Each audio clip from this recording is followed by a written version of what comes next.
I've played games you people wouldn't believe. Seen attack ships on fire and Master of Orion. Jenga blocks glittering on a Tannhauser box. All these moments will be lost like tokens in vacuums. Time. The top 10 games of all time according to Jackson Warfield.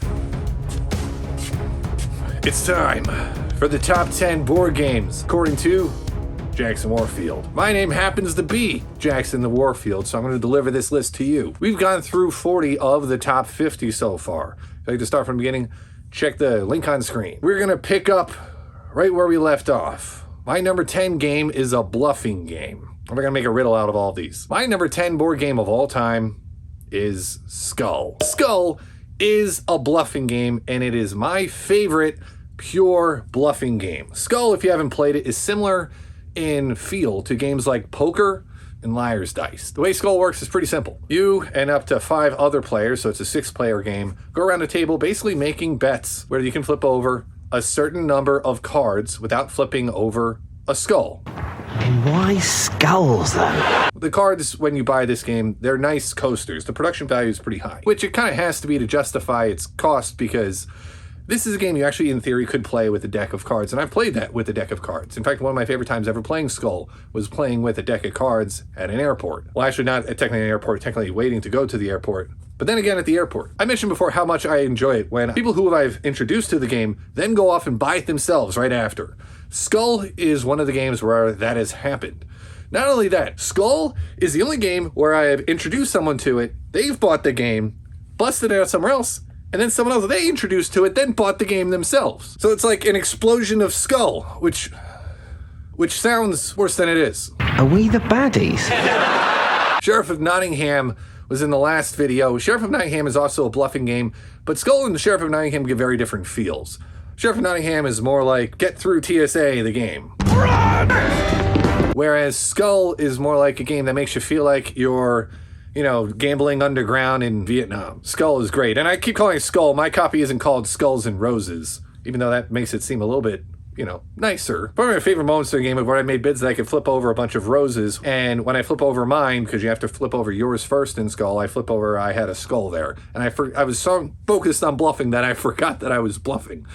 That's a good game when things like that happen. So Skull is number 10. Number 9. This is the newest game on the list. The Lord of the Rings Duel for Middle-earth. And I'll clarify here. My list of top 50 games ever is a list of the best games of all time, with credit being given to a game if it's good for a while, if I enjoy it for years. That's why Catan was on the list. Catan isn't one of my top 50 games if I had to play right now. But I played Catan so much that it's like the Kareem Abdul-Jabbar of board games in a way for me. The Lord of the Rings Duel for Middle-earth is as if I'm putting, I guess, to take a basketball analogy further, Victor Wembanyama, and put it on the list. Some young player, which is saying something, because to reach the top games of all time, and I've only played it a handful of times, single-digit plays of this game, shows how good of a game it is. So Lord of the Rings Duel for Middle-earth, a re-implementation of a lot of the mechanisms you'll see in Seven Wonders Duel, which is one of the OG 2-player games. Wink. Not only is the gameplay streamlined and enhanced in certain ways, but it incorporates the Lord of the Rings theme, which is my favorite universe, especially favorite fantasy universe for gaming. And honestly, there's, apparently for everyone else, because of all the new Lord of the Rings games that are coming out lately. So Lord of the Rings Duel for Middle-earth, again, it's a 2-player game where you are grabbing cards off a ziggurat and dueling with your opponent to get all the right cards to build towards one of 3 victory conditions. The good guys and the bad guys. And like with a lot of the Rings games, the good guys are either trying to destroy the wing or win the war that's going on. And the bad guys are trying to either prevent the destruction of the ring and try to destroy the ring bearer or ring bearers, or win the battle. So you're going back and forth, but you're doing this within a system that's like Seven Wonders Duel. It's amazing how well it works. It actually takes any aspects in Seven Wonders Duel where you thought you were just like, oh, I'm playing a game or this mechanic's a little tough to remember, and fits it into the theme so well that you don't seem to have any trouble remembering it before. It's great. Easily my new favorite 2-player game, and there's no saying how high this game could go. If you get enough plays in, it could easily be one of the top, if not the top game on my list at some point in the future. I just started playing it. Number 9 of all time. On a related note, number 8 all time. Seven Wonders Duel. I just said that the Lord of the Rings Duel for Middle-earth is based on Seven Wonders Duel and improves on the gameplay in a lot of ways, which it does. But here's the point of my list. Seven Wonders Duel is probably my most played duel game with my wife. In fact, it was one of the games that helped get me really into the board gaming hobby. In fact, if I open the score sheet, can I do that? Of course I can do that. It's my own video. Where is it? All right, I got all the expansions in the box here. First played on 4/2/2017. I lost because my wife always wins the first time we play a new game. I would feel worse about, except she definitely suffers from analysis paralysis on the first place. I like both of the expansions for Seven Wonders Duel as well. Both the Agora and Pantheon expansions. I prefer Agora a little bit. Well, that one is newer, so I haven't played with it as much. This is just a way to shake up the game's core mechanisms. I think Seven Wonders Duel is a better implementation of Seven Wonders. And it's, trust me, much better than playing Seven Wonders with the 2-player variant. I was always a little bit miffed that Shut Up and Sit Down, which is one of my favorite review channels, gave the game a less than glowing review because say that the whole ziggurat thing is like the most interesting thing about Seven Wonders Duel. But also it's not that interesting. It really makes me wonder how they were even playing the game. Many dueling games can get too intense. For example, I could say like Onitama can get a little bit too thinky abstract for some people. I can understand how Lost Cities as a dueling game can get a little bit too intense and too stressful sometimes. Seven Wonders Duel has enough things going on where I think you get that duel feel, but it's not so much like a knife fight in a phone booth that can put people off from games. It's a 2-player game, so it doesn't have the feel of a Seven Wonders 7-player game. That doesn't mean it's not better in basically every other way. Seven Wonders Duel is great, and I'm not taking it off my list and just replacing it with Seven Wonders. I keep saying Seven Wonders Duel for Middle-earth. With the Lord of the Rings Duel for Middle-earth, which could be just Seven Wonders the Lord of the Rings Duel for Middle-earth, but that would be a kind of bad title. Too much branding at once. And for this year, it's still above it. It's got that long history behind it. It's my number 8 game of all time. Number 7, Balderdash. Balderdash is my top party game of all time. Mild spoilers here. Back when I was in high school, I used to keep a game of Balderdash in my trunk, just in case. I know, right? Think about what other like high school kids used to keep in their trunk just in case. Yeah, no, I wasn't keeping that stuff in my trunk. I was keeping this copy here. This is, you see, it's well worn. In fact, I kind of regret, I got a used copy of Beyond Balderdash that had a little bit of that mildew smell, and I put that in my original box, which I'm not totally thrilled I did that, but I got, some of the desk impacts I had saved, kept them in there. Yeah, that's fine. It smells a little bit like when you bust out the game at Grandma's house. Some of you might have noticed that Balderdash is actually a bluffing game, and I had it above my favorite bluffing game of all time, which is Skull. And the reason why is I don't really think of Balderdash as so much of a bluffing game as a lying game. It's a party game because you're supposed to just come up with stuff. It's funny, Balderdash works better when you're not trying too hard. So the way Balderdash works is it has a list of ridiculous things, say like ridiculous laws that exist somewhere. And someone will read out the first half of the law, say it's illegal in Florida to ride a bike while X. And what everyone else will do is write a fake ending to that law, and then the person who's reading out reads the actual ending. And the people will vote on what they think the real law is. And the real laws can get pretty ridiculous, so you're incentivized to be a little bit silly. Now, there are some ways that the game can kind of break. One is if people just take way too long coming up with things. They're like, I can't think of anything. If you just get someone like that to break through and just say, like, it doesn't matter, just like say it's illegal to ride a bike while eating insulation from your basement. Like, that's probably a good answer, to be honest. The other way it can break is that if people think it's too funny to be like, oh, look at me, I'm a dumbass, or something like that. So the person reading it out says that. Like, some people think that's funnier than the game. It's not. Don't do that. Balderdash is great. Again, there's a reason why I still have that same copy. I had no plan to get rid of it, and I'm going to try to do what I can to get that scent changed. Balderdash is my number 7 game of all time, easily within the top 10. Number 6, Twilight Imperium. And to be clear, I've played the 4th edition of the game. I actually haven't played the expansion yet, but I have the box, and I have the stuff, and I'm ready to go. Twilight Imperium is my number 1 epic game experience. Plays up to 6, although I think it goes up to 8 with the expansion. It's a 6+ hour game. You play out a space opera with your friends. Hopefully friends, doesn't have to be friends, where you are all vying for control of a galaxy, but not just through combat, also through commerce and through politics. There is a phase in the game where at the end of rounds, you vote on which laws to enact within the game. I think that one aspect of the game sells it more than anything else. Yeah, you got these little spaceships that are cool, but of course at 8 hours, you're voting on laws. Everyone has their different races and their different special powers, which are actually very well done. The game is high quality. This is a game where actually I split with some friends. I'm the keeper of the copy. And in there, we also have the things where you have like little clear plexiglass tables where you can have more ships on a hex and you can still see things a little bit better. In theory, you could play the game in all different ways and play almost three-dimensionally, I think. I don't know if I want to do that. It's tough to play because of how long it takes. But if you ask me to say, I could have any one game I could play a session of in a day. That's probably it. And that's over, say, actually getting to finish a game of Warhammer 40,000. It's over the games ranked higher on the list even because of how epic it is when the game happens. I just can't quite put it any higher because we don't, it's not going to play it every week kind of a thing. I can't play a 2-player version of it. I'm looking forward to when my kids are old enough to play this game because then we get a 5-player game going. I'll be well into my 40s by that point. It'll hopefully offset how uncomfortable it is to be old. Hello, darkness. More back pain and probably reflux. Who knows? That's okay if I get to play more games of Twilight Imperium. The Twilight Imperium, number 6 all time. Now we're getting serious here. Number 5, Pandemic.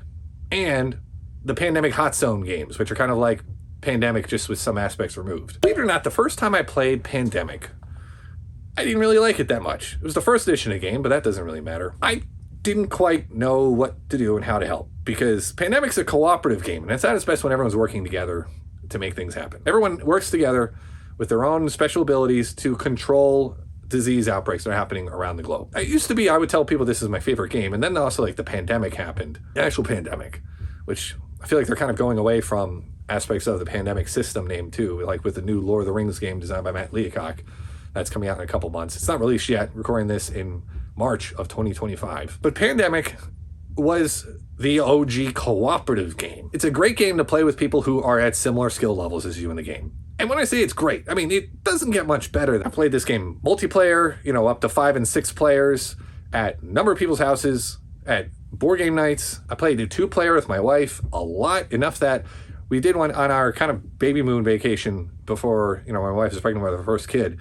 I remember we were trying to beat every expansion 2-player at the max difficulty. Over the course of this little vacation, my fingers were starting to feel it from having to shuffle those cards all the time.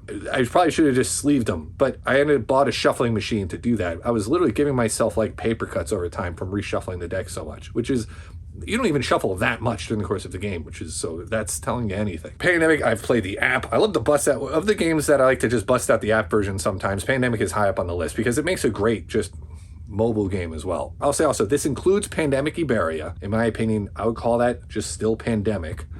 It is including the Pandemic Hot Zone games. It does not include Pandemic Legacy.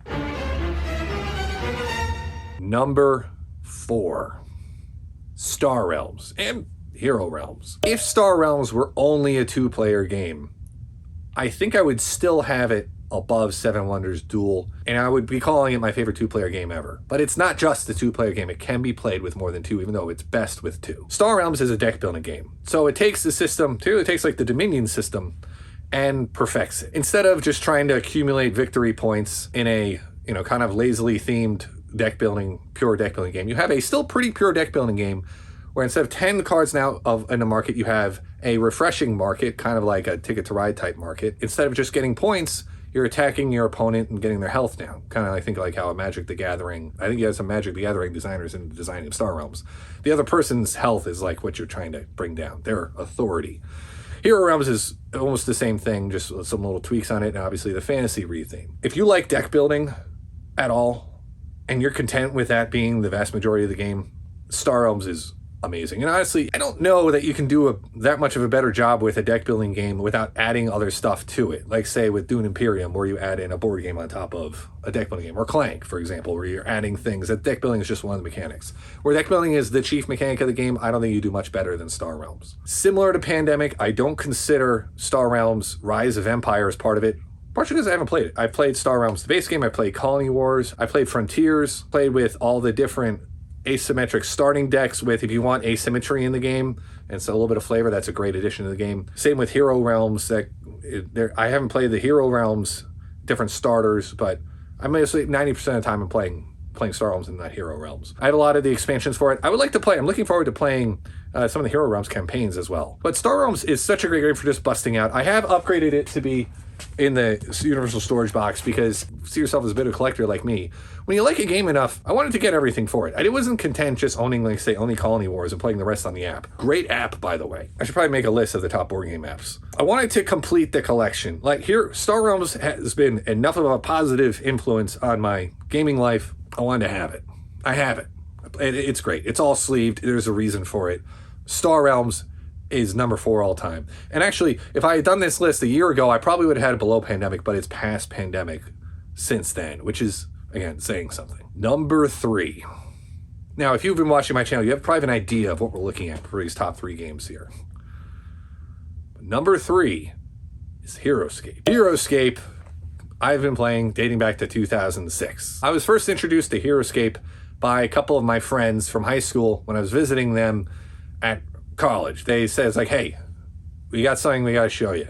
And they brought me into their dorm room, shut the door, locked the door, put a sock on the door, and busted out what they had got brought home from Gamer's Realm, which was HeroScape. Apparently they chose to buy HeroScape over Betrayal at House on the Hill or something like that, which sounds silly that was the games they were choosing between. I picked an army. I went all dragons, and I lost. But it didn't matter because it was love at first army draft, I guess you could say. HeroScape is a miniatures game that is less about the painting and the hobbying aspect and is less about simulation and more about getting the game played. You play to win the game. So HeroScape comes with customizable lands so you can build out a board, build out a map. So you're playing a game with miniatures, which for the most part are pre-painted. They were all originally pre-painted, and now you can still buy pre-painted if you want. You have elevation rules. Individual cards have their own army rules. It's an alternating activation type game with strategic things such as order markers that you set secretively. It's a great game. It's an evening game, just like any miniatures game. You're not going to play this thing in 20 minutes and then pack up shop. That's just not how it works. The way I usually will play team games, typically either at least 3-on-3, sometimes 4-on-4. You divide up cards. Everyone has somewhat of a limited card pool to pick from, and you draft your armies from within your selections. So you have the team building aspect. You get to work with team to say who you want to put on your team. You can get some synergies, but it's not like you just say, oh, we have to go with the droid types or the archers or anything like that. You don't have to choose an army archetype. You do mix in as you want. Then, Hello? You play to win the game. Assuming you already built the map out, then you actually play the game. Of all the games I've played, of all the hours I've spent playing games after midnight, lock the door. HeroScape is far and away number 1 because of how often we would start at like 9 p.m. and we would be going home at 3:30 in the morning. I remember once I got pulled over on my way home from a friend's house for rolling through a stop sign, and the cop would not believe me for a bit to say like I was not drinking. I was playing HeroScape. You don't play to just play it. It was discontinued first in 2011. More like a once a year kind of event, weekend kind of a thing. From about 2013, 2014 through when it just got re-released, and I've started playing the new Age of Annihilation sets since then. So the game is having a bit of a resurgence for me. So it's number 3. Hey, maybe it'll pick up. This is a game that my kids will be playing HeroScape before they're playing Twilight Imperium. Would love to join a HeroScape tournament. Can't seem to find one close enough to me. And this is where I'd put a trophy. If I had one! One day I'll participate in one of those. But nonetheless, HeroScape is number 3. Number 2. The Lord of the Rings, the card game. I have a series that I'm in the middle of developing. 3 parts are out. It's called The Greatest Modern Card Game. And it refers to The Lord of the Rings, the card game. And it is The Greatest Modern Card Game. So what game is number 1? Is it a non-card game? Is it a non-modern card game? I'll leave the suspense there. The Lord of the Rings, the card game, provided you have enough expansions to really build out your decks, is an amazing game. It's the peak experience, in my opinion, when it comes to deck construction. Isn't just like an addiction that you eventually have to kick, like the Pokemon trading card game or Magic the Gathering or something like that that's going to run you ragged. It's a cooperative game. It is very well themed within the Middle-earth universe, which I mentioned again is my favorite universe there were games to take place in. To give you an idea, when my second kid was born, I remember rocking him to sleep, which he needed a lot of rocking to sleep. A lot of times when you're rocking, babies to sleep, it's a thing where people will, like, say, watch TV with headphones on or something like that while you're rocking your baby. What I would do when rocking was not pop on TV. I would deck build on the fan-made website RingsDB. I feel like that alone, it tells the story of why Lords of the Card Game is my number 2 game of all time. I've also been playing this for almost its entire life. My wife got it for me as a gift pretty soon after the game was released. It was a gift. Early in the game's life, I would attempt a scenario even 20 times, as that's what it took to defeat it. I no longer treat the game quite like that. We'll sometimes play the game on easy mode because the game can be pretty hard, and I like to try out decks that aren't power decks. I'll play in normal mode too. It depends on how many times I'm willing to give the scenario a shot. The game comes out now with campaign cards. The game, they've had a chance to look back on 10 years almost of development of the game and then re-release the best stuff now, which is what you can buy in stores. So Lord of the Rings card game has a long history to it. It started a whole, successful subgenre of cooperative deck construction games. It includes games like Arkham Horror, the card game, and Marvel Champions. If you want to know more about it, I highly recommend you check out the series. I'll have a link to part 1 on screen. The Lord of the Rings card game is my number 2 tabletop game of all time. Before I get to number 1, some honorable mentions. I mentioned this is a list of my favorite games of all time. Games like Catan and Ticket Rider are on there for that reason. The closest any mass market game has come on the list from playing it before I realized how good board games are would be Risk, which is probably dancing just around the top 100 just because of how much I played it and the fact that actually you can play Risk in a way that's just not terrible. Play Secret Mission Risk specifically. I think that game mode actually works. I don't think Risk is not nearly as bad as like Monopoly in terms of crappy mass market games. The Pokemon trading card game, I have fun opening packs. I'll do that with my kids. I like the Pokemon property a lot. I like the video games, but when it comes to actually playing the game, there was like a period when the first game first came out. I think I was like 11 years old or so when the first card game first came out, where I had this like thirst to play the game, and it built up this nostalgia that I still haven't satisfied to this day. But that doesn't necessarily mean the trading card game itself has made it onto my list. It's kind of like Risk, dancing outside the top 100. Modern games that I am really excited to play, but I should say, even though they're behind me, I haven't played, include Heat, Ark Nova, and Clank Legacy. I don't know if that's all of those are on screen, but those are probably the highest chance of making my list that I haven't played yet that you see on screen here. I've been actually finishing and doing Imperium once. I had to scoop because we got kicked out of the game store. And a couple games that I want to like, but I haven't had a great game of yet, include Scythe and Blood Rage. You don't love me, you love the idea of me. But without further delay, my number 1 game of all time, Pandemic Legacy. Seasons 1 through 3. Now this feels like cheating that I put all 3 seasons on there. It matches the rest of this list. I'm talking about Lord of the Rings, the card game here, where all the expansions are going to run you a couple $100. Hero Escape, at least that much. They're talking about fully fledged tabletop games here. All 3 Pandemic Legacy games are a continuous story. And what a fun story that is. Pandemic Legacy might be my favorite version of any kind of media ever released. Compare it to my favorite video games of all time. Like if I made a list of just my favorite things ever, Pandemic Legacy is up there. It's up there with like and for my top video games. Well, I'm going to reveal too much here. Lock the door. Favorite movies, obviously. I have like for top movies, or favorite TV shows. It's up there with like I don't need to name drop all my favorite things, I guess. I read that was great, although I recommend that one a little bit more hesitantly. But Pandemic Legacy, if you can pull it off, which means that you get someone that can like read the rule book, that isn't going to just miss something important and then cause you to give up after the first game. Pandemic Legacy is peak board gaming experience. It's spawned off an entire genre of games. The legacy games, that is. Even though Risk Legacy came first, it was Pandemic that really did it, because Pandemic was a game where you're on the edge of your seat about what's going to happen with each game, because what happens in one game then impacts games down the line. I think it's a game that everyone has to play once. Part of what makes Pandemic Legacy so famous is because it was the first game to give this legacy experience where you're on edge of your seat because you're like permanently destroying a city that you're going to be dealing with for, a few nights when you play this game in the future. In an alternate universe where, say, Charterstone comes first. Is it as impactful? Maybe not for everyone else, but for me, no game has come to the same point where there's that much drama in a game as you get with Pandemic Legacy. If I had to boil down what makes Pandemic Legacy so great, I think it comes down to this. Sometimes you'll find, especially when you have a few people that are interested in the same thing, you're all chomping at the bit to get going with the hobby. So that could be, say, watching the next episode of a show together, or it could be playing a video game together, everyone getting online and getting it played. Pandemic Legacy is the best example of a reason to play a game with everyone, which is already, people get excited about board game night. You say for game night, oh yeah, this is gonna be great. And you get the narrative piece on top of it. Say like, what's gonna happen? Like honestly, when people play video games together online, you're usually either just playing multiplayer games, maybe you're playing a cooperative story, but usually the people playing the story, there's not a lot of suspense behind it. You're usually not playing a cooperative video game, at least in my experience, and going like, wow, do you believe that happened? Oh man, that doesn't happen in video games. Usually one person, again, knows the whole story, and you're just trying to like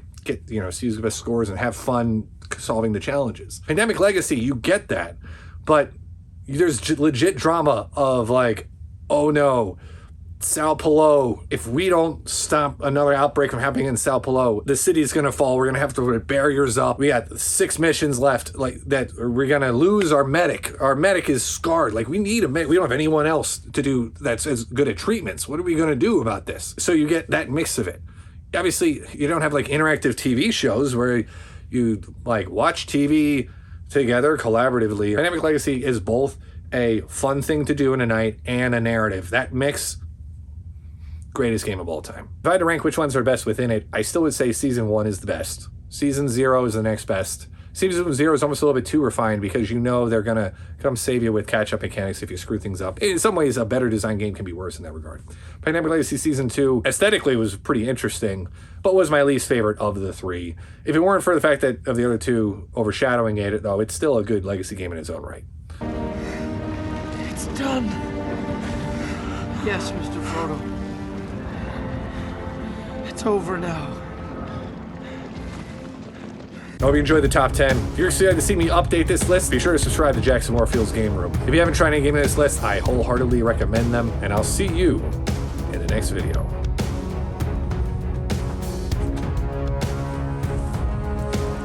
There it is.